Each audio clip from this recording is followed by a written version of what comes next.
This is Inspiring Careers with your host, Ingrid Centurion. We're going to talk about fascinating technologies that will impact your future. Meet inspiring entrepreneurs and people that are making huge differences in the community and around the world. We're going to share career and life lessons of inspiration and success. Our mission is to inspire our viewers to make a better life for themselves by sharing our stories, our interviews, and documentaries. Please stay tuned as we have incredible guests coming up.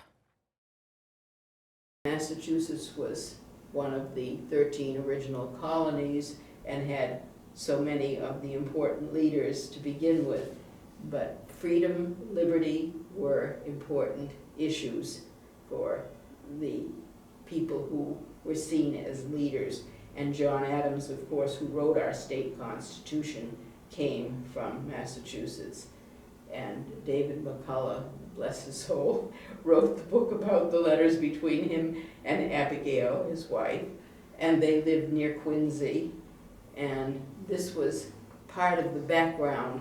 So we had not only state history, local history, but national history all taking place here in Massachusetts, including the famous ports. You lived, I know, near Newburyport, which was one of the major ports, and Salem and Boston, and of course there were several other major ports up and down the eastern seacoast. You've done a lot of research on storytelling and epics. Can you explain how that is so important? That was because of my interest in children's literature. I wasn't so much an expert in storytelling as I relied upon people who came with immigrant groups, and I was told when I was teaching 2 courses at Harvard, Graduate School of Education, in children's literature, that Irish storytellers were among the best because Ireland for many years had been semi-literate or not a high level of literacy, and they had had storytellers who, one of whom was at the South Boston branch of the public library. And she was recommended to me, so I made sure that we had exposure to storytelling, because every country which had peasants or serfs or whatever before the 19th century, public school systems weren't developed until late into those centuries in most countries. America had one of the highest rates of literacy until the 20th century. Until what happened after World War II was unusual, which was why we developed in this country, in this state, MIRA, to increase the literacy level back to what we had had. But we had always had very demanding implicit standards from the teachers we hired, because we were among the last states to ever require licensing.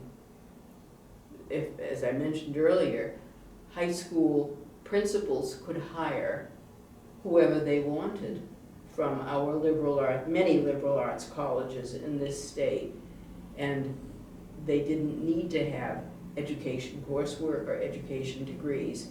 The earlier years, yes, that had been one of Horace Mann's great accomplishments. He had made sure and set up these state colleges for women, young women typically, who would teach in the elementary grades.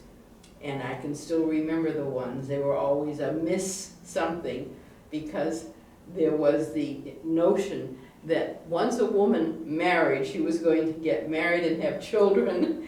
So you would lose that teacher, and you wanted to have someone who was going to be around for a while. My first grade teacher, her name was Miss Grace Smith, had taught for about 30 years first grade. She was a wonderful teacher, but the town knew it could depend upon her being there from year to year. But once a teacher got married, and this was true in Boston, and they used to talk about the fact that they didn't hire married women, and that's true, but they would dismiss a married woman once she got married. Goodbye. It seems quaint today. Oh, that's good. That's funny. So, when did you become aware that the School of Education was not promoting excellence?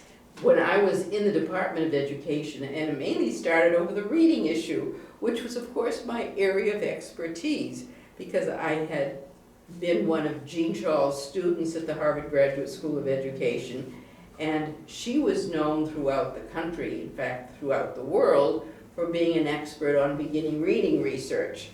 And here I was now in a position to wonder, along with people from our education schools in this state, why Massachusetts, like other states, was having a lot of a problem with kids in the early grades, in the primary grades, learning how to read.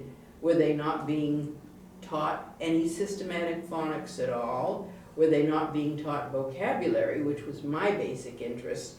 I was not particularly interested in either phonics or the other issues, blended vowels and consonants or other things that beginning teachers do. I was interested in the developing vocabulary knowledge that good readers, because I had always been a good reader, but I wanted to see what we knew about vocabulary and how we could make sure that the vocabulary knowledge was there. And this fit into civic values. That was an earlier question of yours, because I had a history teacher, as I mentioned, who was in town meeting. He was the moderator of town meeting in Massachusetts, in Bridgewater, where I grew up. And he would tell us after town meeting in the spring what happened at town meeting the night before. And I became very interested in this notion of self-government, because this was, to me, the ultimate civic engagement.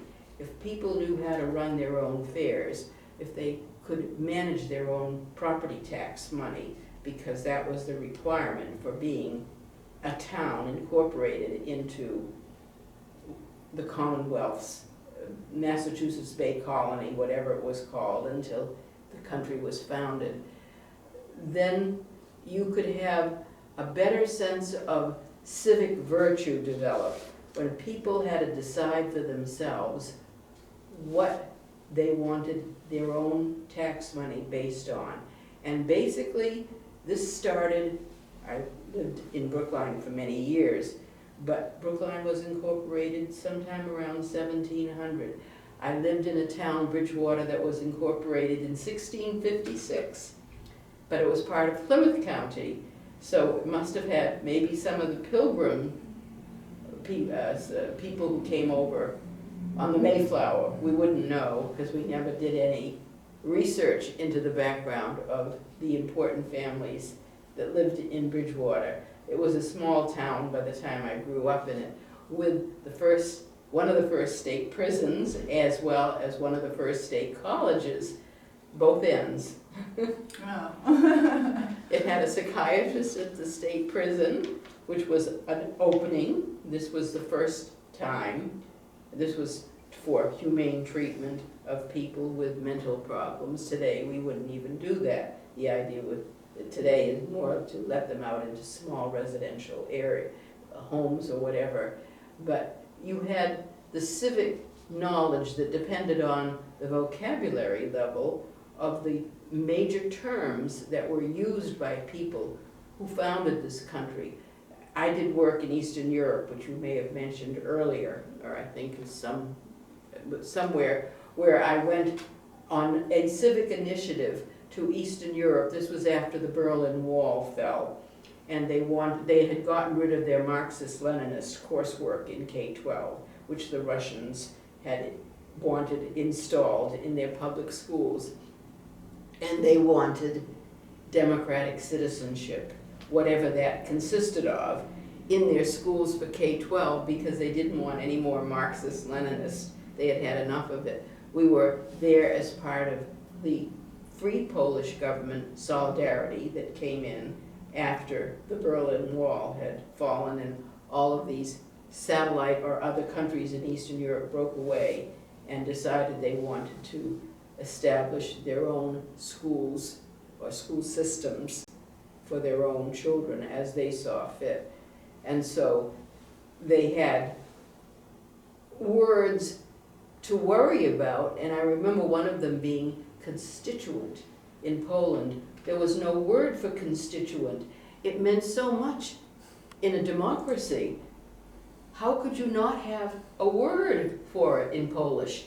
It didn't exist. They would have to create a word that meant constituent. English had it, but England was the country we were modeled on in many respects. But it, of course, meant that this was someone who had geographical representation.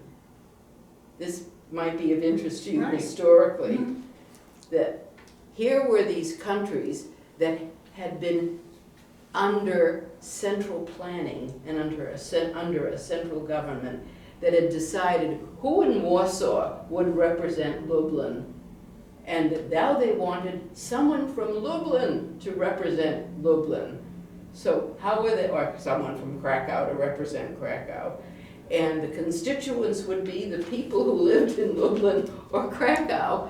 And so we had to figure out with people who were social studies teachers in Poland, what were some of the key words that they needed to figure out the equivalence of, because they didn't even exist as words, as concepts, which was something we had never thought about. And constituents I remembered because it was so important for elections. I mean, I'm sure you've used that in Yes, many. yes, that's all I'm saying right now is, you know, I represent all the constituents in my district, and if you're going to another country, another culture, you're educating them on this. It's a whole new system, and so of course a new word must be created. Right, And it was that's a the term. concept Right. that has to be there. You're representing people who, and the people who are chosen or elected live in those the areas area. and know many of the people there. That's what having constituents means. And we were told in education this was vital. They wanted, one of the things, the people that we were interacting with who were, I would call the intellectual wing of the Solidarity Party, because they were mainly professors of philosophy or psychology in Poland, they wanted to make sure that the principals of the schools in each town or city in Poland were not chosen by a central committee in Warsaw, but were chosen by the people who lived in that town or city, so that they would have some contacts with local parents and others. That was what was important. That was where they saw local control in the schools coming from, not from a central government, even though they did like the idea that all students would have the same standards. I mean, there were certain things that you did for countries with smaller populations in the United States. But since we developed in such a fragmented way, it was going to be a very different kind of situation here. And I also think that there are standards, but then you can exceed the standards, and you can continue to be better and better. So, you know, Right. wherever you set that standard is going to be where people will work hard to get to a certain level. And if you increase that standard, then the people will need to work harder. Right. And so And I that think was it's what really we tried. important that where you set that standard, because I always say, you know, you want to set your standards high because it gives you something to work for. And then once you reach that standard, Right. push yourself even farther. And Challenge that's yourself what we every tried day. to do on the basis of mirror. And that was something Tom Birmingham was very particularly interested in. He was one of the three writers of Mirror, as I mentioned earlier. And he was very interested in how we beefed up teachers. They had to know their subjects so that you could know in math, that you could extend high school math to a course in trigonometry or analysis or whatever you needed at the advanced level to raise standards for those who needed them for going on in engineering or another area. It's just like sewing. I know a lot of ladies, my mom sewed, her sister sewed, they all learned how to sew. So there's a certain level of threading that needle, right? And, you know, maybe fixing a hem. But then you can get to an advanced level of sewing where you're on the machine, you're really doing some Where you- complex work. And if you Different don't stitches use you those learn. skills, you lose them, right? So I always talk about perishable skills. And as you look at the education system, you want to build a foundation that the kids, as they grow into adults, they grow upon that skill set. They don't lose it. And I Right. think that is important. And So I have that's a what question. people learned, that you had to reinforce these skills with harder content That's right. as kids moved up the grades.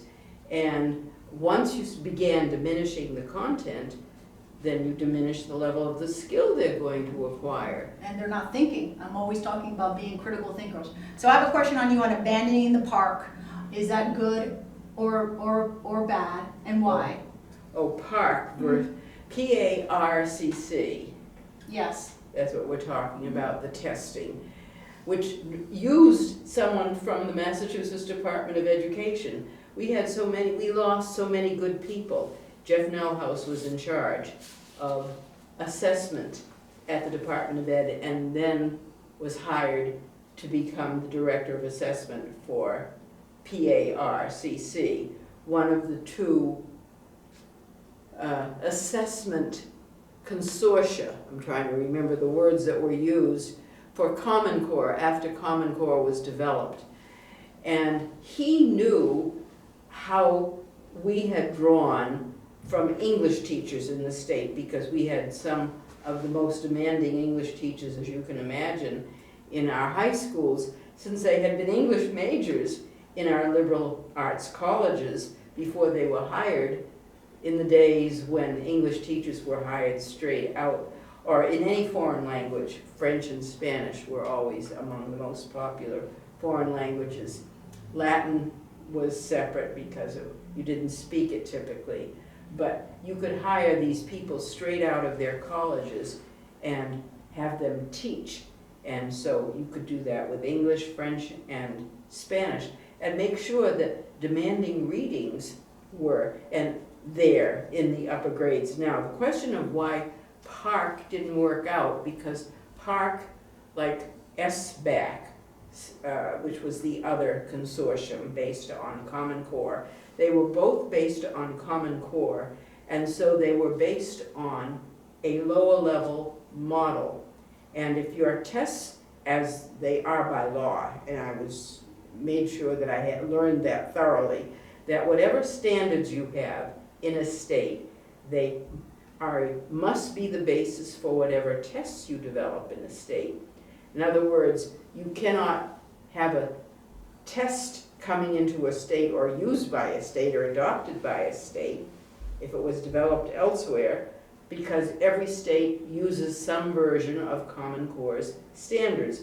And PARC was one of the two support consortia, testing consortia, that was sponsored with money by USED, the Department of Education in Washington. And so you had students being tested with lower level test items based on lower level standards. It's not surprising that we now have widening gaps and lower level average scores on NAEP, National Assessment for Educational Progress, which is a separate testing system sponsored by the federal government that Congress established around 1970, when it saw the first signs of this diminishing of student achievement. And when we saw this decline of student achievement, who do you think, or who was influencing the schools?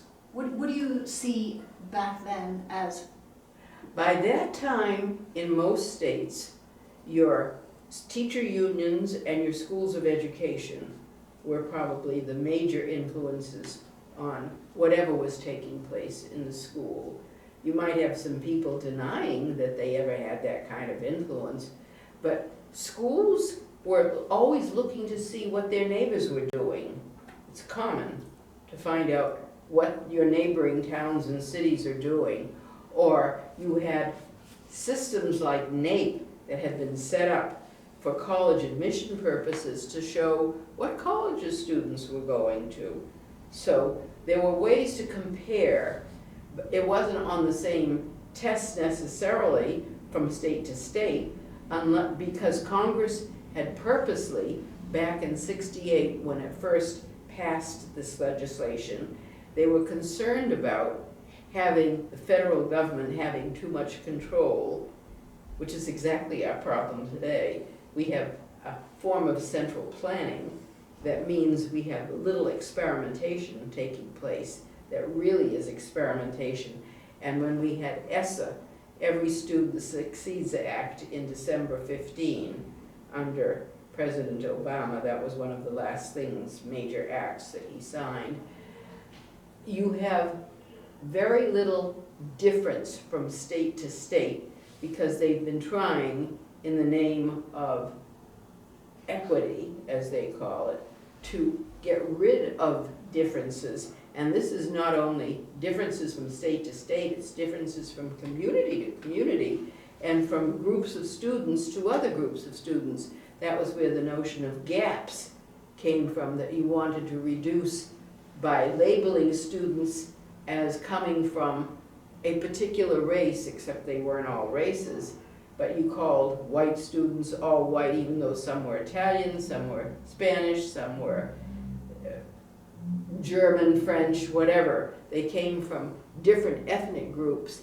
but the whole system was distorted by people who wanted to figure out how refugees coming from Central and South America could get to the same level as those other students who are already here in Massachusetts or in other communities that had had for generations higher levels of education wherever they lived.